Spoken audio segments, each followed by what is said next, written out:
ప్రచారానికి తెర, ప్రలోభాల ఎర. ఎమ్మెల్సీ ఎన్నికల్లో టీచర్ల పట్టభద్రుల భారీ డబ్బు పంపిణీ జరుగుతూ ఉన్నది. అది బీజేపీగా కుప్పలు తీసి గుమ్మరిస్తుంది. కుప్పలు తీసి గుమ్మరించి బీజేపీ తెలంగాణ రాష్ట్రంలో అడుగుపెట్టి మొత్తం మీద దేశాన్ని అల్లకొల్లం చేయడానికే తలుచుకున్నా ఉన్నది. ఈ బీజేపీని ఈ దేశంలో మనం జిఎస్టీ కడతా ఉన్నాం. ఉప్పు మీద, పప్పు మీద, నూనె మీద, సబ్బుల మీద, తినుబండారాల మీద, పెట్రోల్ మీద, గుండు సూది నుంచి మనం ఎక్కే ఫ్లైట్ వరకు అన్నిటి మీద ధరలు పెంచి పేద ప్రజల కడుపు కొడుతున్నటువంటి బీజేపీని ఈపుల వాళ్ళని సపరేయాలి. మీరంతా ఓటు పైసలు తీసుకోర్రి, పైసలు తీసుకొని పళ్ళు అని సపరేయర్రి. ఇది జరగాల పక్క. ఎందుకంటే జరగకపోతే అది ఇడవది. ఒకవేళ తెలంగాణ రాష్ట్రంలో కనుక బీజేపీ అడుగు పెడితే చాలా ఘోరాలు ఉంటాయి. ఇలా నేర చరిత్రలో దళితుల పైన దాడుల్లో భారతదేశంలో అత్యధికమైన దాడులు చేసిన రాష్ట్రం ఏది తెలుసా? గుజరాత్. దళితులు అంటే, పేద వర్గాలంటే బలిసిన కొడుకులకు మామూలు బలుపు కాదు. ఇలా అత్యధికంగా దాడులు చేసే, దళితుల మీద దాడులు చేసే రాష్ట్రం ఏదంటే గుజరాత్.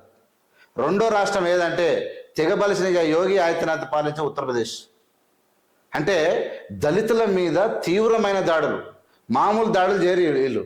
ఇలాంటి అంటే అక్కడ రాజ్యాంగం అనేది ఉండదు, ఒక దుర్మార్గమైనటువంటి పాలన ఉంటుంది. నేను ఒక 1 year కింద చూస్తే పచ్చి సరాదాయి 50 మంది చచ్చిపోయారు, 48 మంది చచ్చిపోయారు ఒకటే నాడు.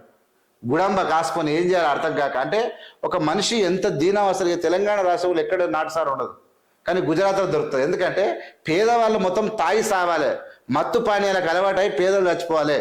ఈ తెగబలిసినటువంటి దున్నపోతులు ఈ ప్రజల సొమ్ము, దేశం మొత్తం అన్ని రాష్ట్రాల సొమ్ములు తిని ఈ నరేంద్ర మోడీ అండతోటి మొత్తం గుజరాత్ వేరే దేశం కూడా మారిపోయే అవకాశం ఉంది.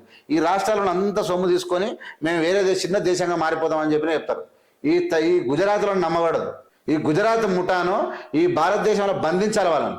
మోడీ మాత్రం మీరు ఆశమాశగా వదిలిపెట్టి బీజేపీ కనుక ఓట్లేసి కథమయ్య మీరుగా.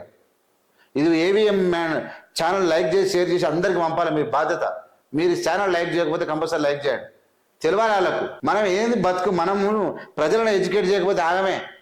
ప్రలోభాలు పెడుతుంది. ఇక మామూలు పైసలు చాలదు బీజేపీ.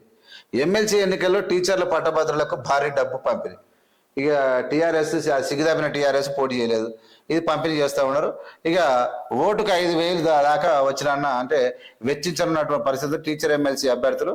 ఇక గ్రాడ్యుయేట్ ఓటర్లకు 1000 నుంచి 2,000 కూడా పక్క పలికేటువంటి అవకాశం ఉంది. రేపే పట్టభద్రుల ఉపాధ్యాయుల ఎమ్మెల్సీ ఎన్నికలు ఉన్నాయి.